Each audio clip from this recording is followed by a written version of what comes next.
Well, it's been a real scramble under that last yellow flag. New up front is Harry Gant. Bobby Hillen is still there in the number 2 spot. Davey Allison rides third, and then fourth is Tim Richmond with a lot of lap cars in the middle of it. Richmond is picking his way through the lap traffic. Buddy Baker, and there's trouble in the back straightaway. Harry Gant is into the wall. The Phil Parsons car becomes airborne, flies down across the grass. Cale Yarborough also spins. Jeff Bodine has sustained a lot of damage, and cars are all over the track, and in turn 3. A massive pileup right in the middle of the back straightaway going into turn number 3 will put us under caution as the field comes out of turn number 4 and back into the straightaway. Again, 4 cars we know are involved. Let's go back to turn 3. Harry Gant coming down the back straightaway seemed to have touched the wall. Matter of fact, part of his car is still laying on the back straightaway after hitting the wall, and he got sideways. About 3 other cars came in there with him, including Cale Yarborough, and Phil Parsons looked to get about the worst of it as his car became airborne and flew some 50 to 100 yards across the apron grass area of turn number 3. It finally stopped down at the apron of turn number 3, and still sitting on the grass is Yarborough's car along with Harry Gant. There is the Waltrip car there and Jeff Bodine.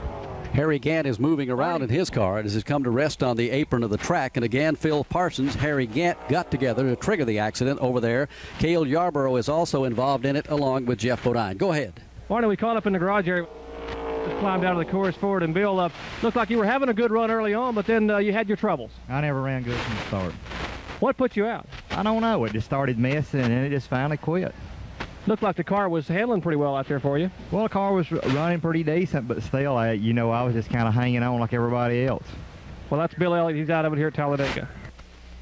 Bill Elliott's out of it here this afternoon, so it'll be a short day for him. And it's Harry Gant, again involved in an accident in the back straightaway, slammed into the outside wall. It looked like Bobby Hillen might have got a piece of it also, and Darrell Waltrip's going to sustain a little damage to the front end of his car. And Jeff Bodine really tagged Harry Gant, and it looks like all of those cars will be out of the race for the afternoon. Again, for an update, let's go back to turn 3 and Joe Moore.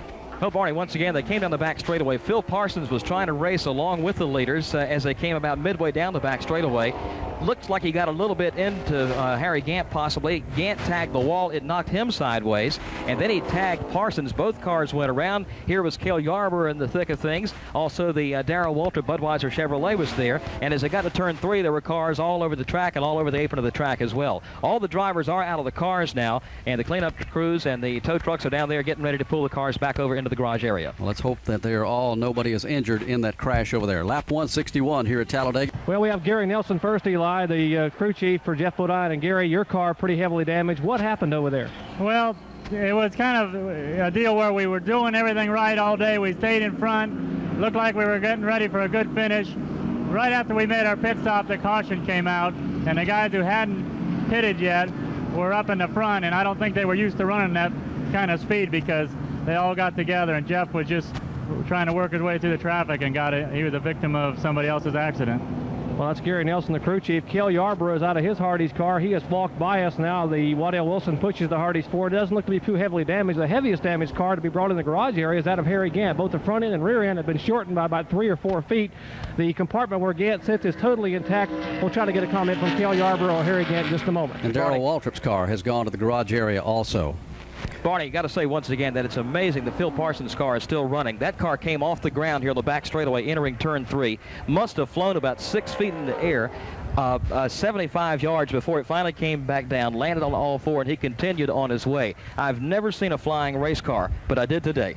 Well, I have seen flying race cars here. I happened to be in one time.